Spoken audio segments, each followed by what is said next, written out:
আসসালামু আলাইকুম। এখন যেহেতু বৃষ্টির সিজন আর বাংলাদেশের এখন অবস্থা খুবই খারাপ, কারণ হচ্ছে একটানা 1 থেকে 1.5 মাস বৃষ্টি পড়তেই আছে, কোনো থামাথামি নেই। এর মধ্যে আবার শুরু হয় ঝড়, অতিরিক্ত বাতাস, মানে হলো পুরাই ঝড়, বন্যা এবং বৃষ্টিময় একটা অবস্থা। এরকম হলে আসলে আমাদের ফার্মে অনেক সমস্যা হয়ে যায়। তো সেজন্য আমাদের একটি জেনারেটর অতি জরুরি হয়ে পড়েছে।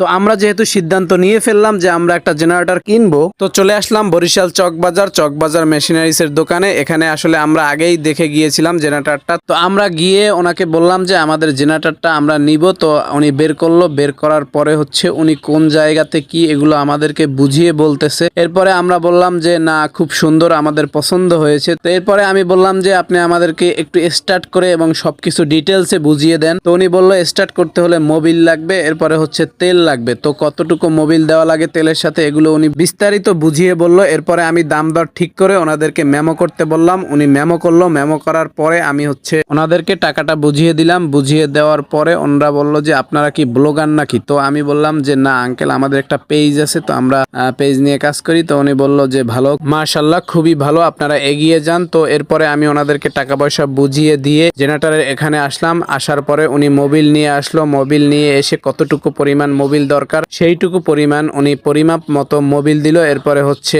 ডিজেল দিল। দেওয়ার পরে হচ্ছে এবার আমরা সবকিছু ঠিকঠাক আছে কিনা সেটা দেখে নিলাম। দেখে নেওয়ার পরে উনি স্টার্ট দেওয়ার চেষ্টা করছিল। তো মোটামুটি কয়েকবার কিক দেওয়ার পরে স্টার্ট উঠছিল, তো চলতেছিল। আমরা দেখলাম যে না, ভালোই চলে, আলহামদুলিল্লাহ, সবকিছু ঠিকঠাক আছে। তো এরপরে আমি আবার একটু ট্রাই করে দেখলাম যে আমি স্টার্ট দিতে পারি কিনা। পরে দেখলাম যে না, ভালোই, মোটামুটি কয়েকবার কিক দেওয়ার পরে ভালোই স্টার্ট উঠে এবং সবকিছু ঠিকঠাক আছে। তো যেহেতু সব ঠিকঠাক আলহামদুলিল্লাহ, তো আমি বললাম আমাদেরকে এটা প্যাকেট করে দেন। তো প্যাকেট করে দেওয়ার পরে আমি এটা রিক্সায় উঠালাম। উঠিয়ে হচ্ছে চকবাজার থেকে চলে আসলাম হচ্ছে লঞ্চঘাট। তো লঞ্চঘাট থেকে চলে আসলাম রূপাতলি থেকে আমি একটা আলফা নিলাম। এর মধ্যে আসলে আকাশে প্রচুর পরিমাণে মেঘ হচ্ছিল। মেঘ হওয়ার পরে হঠাৎ করে বৃষ্টি নামছিল। তো বৃষ্টির মধ্যে আলফায় চললাম, পুরোপুরি ভিজে গেলাম। ভিজে যাওয়ার পরে চলে আসলাম বাড়িতে। তো আমি আসলে এটা একা নিতে পারবো না, কারণ অনেক বেশি ভারী। তো হাসানকে ফোন দিলাম, ও নিয়ে আসলো, অনেক দূর এগিয়ে আসছিল। এরপরে হচ্ছে আমাদের এলাকার অবস্থা তো জানেন, ওইদিকে ভালোই আসছিলাম। তো এলাকায় এসে আসলে এটা গাড়িতে নেওয়ার আর সিস্টেম নাই, তাই যেভাবেই হোক আমাদেরকে এটা নিয়ে যেতেই হবে। তাই দুজনে মাথায় করে নিয়ে আসলাম। তো আমাদের জন্য দোয়া করবেন। ধন্যবাদ সবাইকে। আসসালামু আলাইকুম।